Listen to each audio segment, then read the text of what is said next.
சற்று முன் கிடைக்கப்பெற்ற மிக மிக முக்கியமான செய்தி ஒன்று வெளியாகியிருக்கு. திமுக தலைவர் ஸ்டாலின் கதை முடிந்தது. அதாவது தமிழக வெற்றிக் கழகம் ஆட்சி அமைக்க இருந்தபோது விசிக தலைவர் திருமாவளவன் ஆதரவு தெரிவிச்சிருந்தார். ஆனால் தாவேகா பக்கம் வந்த பின்பும் அவருக்கு திமுக அதிமுக கூட்டணி அமைக்க அழைப்பு வந்ததா என்று செய்தியாளர்கள் தற்போது பரபரப்பான கேள்வியை எழுப்பியிருந்தாங்க. இதற்கு திருமாவளவன் என்ன சொல்லியிருக்காருன்னா, தமிழக வெற்றிக் கழகம் நடந்து முடிந்த சட்டமன்ற தேர்தலில் பெரும் வெற்றியை பெற்றிருந்தது. இருப்பினும் விஜய் பார்த்தீங்கன்னா முதலமைச்சராக அமரணும்னா 10 எம்எல்ஏக்களோட ஆதரவு தேவைப்பட்டது. ஆட்சி அதிகாரத்தில் பங்கு கொடுப்பதால் விஜய்க்கு முதல் கட்சியாக காங்கிரஸ் ஆதரவு தெரிவித்தாங்க. அதனை தொடர்ந்து பார்த்தீங்கன்னா அமைச்சரவையில் இடம்பெற மாட்டோம் என சொல்லியிருந்து இடதுசாரிகள் விஜய்க்கு சப்போர்ட் செஞ்சாங்க. பின்னர் தான் ஐயுஎம்எல் வந்தது. இப்படியா பார்த்தீங்கன்னா 11 எம்எல்ஏக்கள் ஆதரவு கிடைச்ச நிலையில் இறுதியாக திருமாவளவனும் ஆதரவு தெரிவிப்பதாக சொல்லியிருந்தார். இதனை அடுத்து தான் தாவேகாவுக்கு 13 ஆதரவு பெற்ற எம்எல்ஏக்கள் கிடைச்சாங்க. பின்னர் தான் விஜய் முதலமைச்சரானார். ஆனால் திருமாவளவனை முதலமைச்சர் ஆக்குறோம் என்று சொல்லி திமுக அதிமுக கூட்டணி பேச்சுவார்த்தைகள் நடந்ததா தகவல்கள் வெளியாயிருந்துச்சு.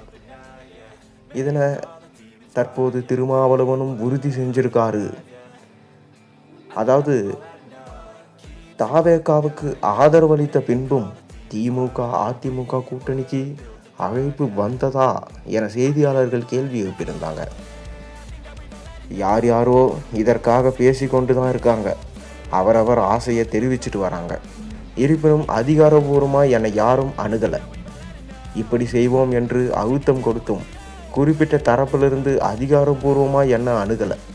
இடையில் உள்ள புரோக்கர்ஸ் தான் என்ன அணுகுனாங்க.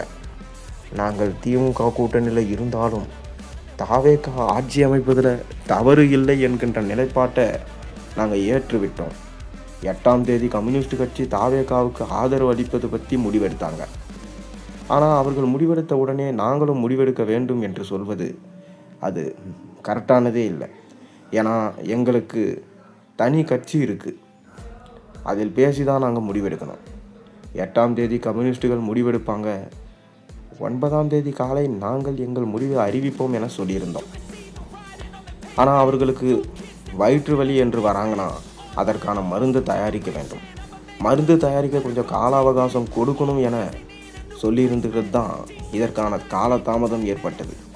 ஆனால் அதற்குள்ள விசிக பேரம் பேசுகிறது என்றும் ஆதரவு தெரிவிப்பதற்காக பிரதிபலன்களை எதிர்பார்க்கிறது என்றும் சொல்வது அபத்தமான குற்றச்சாட்டு என கூறியிருக்காரு.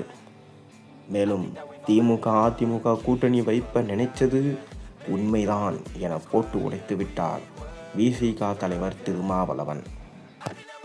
இதுதான் தற்போது ஸ்டாலின் அவர்களுக்கு பெரும் ஆபத்தாய் முடிந்துள்ளது. ஏனென்றால் இது மக்களுக்கு வெளியில் தெரியாதவரை மக்கள் ஏமாளியாக இருப்பார்கள். திமுகவும் அதிமுகவும் கூட்டணி அமைத்து விஜயை காலி செய்ய நினைத்த விஷயம் தற்போது வைரலாக பரவிவிட்டது. இனி திமுகவுக்கு எந்த ஜென்மம் எடுத்தாலும் மக்கள் வாக்குகளை செலுத்த மாட்டார்கள். இதனால் ஸ்டாலினின் கதையும் முடிந்தது. மேலும் பார்த்தீங்கன்னா சமூக வலைத்தளங்கள் இன்ஸ்டாகிராமை பயன்படுத்தி சிறு பிள்ளைகள் குழந்தைகள் பிரச்சாரம் செய்ய வச்சு, அவர்கள் வீட்டில் உள்ள பெரியவர்கள் பெற்றோர்களிடம் பிரச்சாரம் செய்ய வச்சு திட்டமிட்டு வாக்களிக்க செய்து ஆட்சிக்கு வந்திருக்காங்க தாவேகா என ஸ்டாலின் குற்றம் சாட்டியிருக்கார்.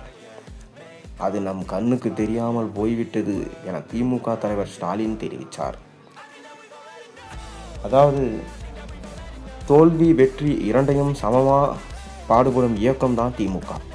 நடந்து முடிந்த தேர்தலில் திமுக படுதோல்வி அடைந்தது போல இத்துடன் திமுக முடிந்துவிட்டது என நம்முடைய எதிரிகள் சூழ்ச்சியில் ஈடுபடுறாங்க. ஆனால் திமுக இதுவரை எத்தனையோ தோல்விகளை பார்த்துருக்கு. 1949 தொடங்கிய திமுக பல தேர்தல்களை சந்தித்து வெற்றியையும் தோல்வியையும் பெற்றிருக்கு.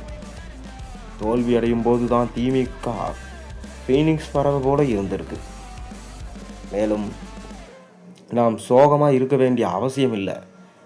நாம் தான் இன்றைக்கும் ஆட்சியில் இருக்கோம். 5 ஆண்டுகள் ஆட்சியில் இருந்தபோது எல்லா தரப்பு மக்களும் பல்வேறு திட்டங்களும் நிறைவேற்றியது திமுக அரசு தான். நாம் வெற்றி வாய்ப்பை இழந்து புதிய ஆட்சி அமைத்தபோது அவர்களுக்கு வாழ்த்து சொன்னேன். திமுக நிறைவேற்றிய திட்டங்களை தொடர வேண்டும் என நான் சொன்னேன். அதன்படி நாம் வைத்த கோரிக்கைகள் நிறைவேற்றப்பட்டதை நம்மளால் பார்க்க முடியுது. அதனால தான் இப்போதும் நான் ஆட்சியில் இருக்கிறோம் என்று சொன்னேன். நாம் செய்த சாதனைகளை எல்லாராலும் மாற்றிட முடியாது. நாம் கொண்டு வந்த இந்த திட்டங்கள் நடக்கும் வரை திராவிட மாடல் ஆட்சி தமிழகத்தில் இருக்கும் என ஸ்டாலின் கூறியிருந்தார். மேலும் பார்த்தீங்கன்னா, இந்த தேர்தலில் நம்ம தோல்வியடைந்ததுக்கு காரணம் நாம் கஷ்டப்பட்டு இறங்கி களத்தில் போராடணும்.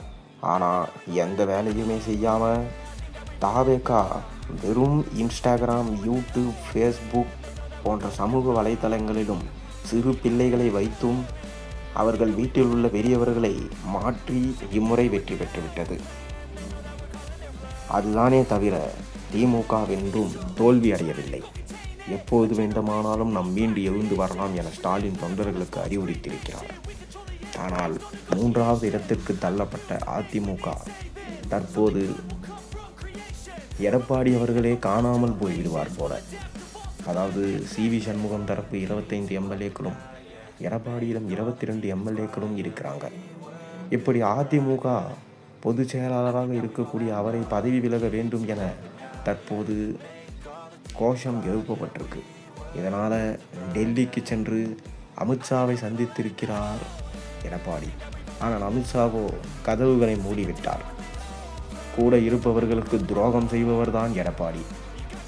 அவர் சொன்ன பேரிலே நாங்கள் அண்ணாமலையை கட்சியை விட்டு நீக்கினோம். ஆனால் நீங்களும் ஸ்டாலினும் சேர்ந்து ஆடிய ஆட்டம் அனைத்தும் எனக்கு தெரியும். தாவேகா ஆட்சிக்கு வரக்கூடாது என்பதற்காக நீங்கள் 2 பேரும் பேச்சுவார்த்தையில் ஈடுபட்டு எடப்பாடியை முதல்வராக ஆக்க திமுக செய்த சதி வேலையும் எங்களுக்கு தெரியும். அதனால் இனி டெல்லி பக்கம் வராதீர்கள் என கடுமையாக அமித்ஷா எச்சரித்துள்ளாராம். மேலும் எடப்பாடியை இனி சும்மாக விடப்போவதில்லை.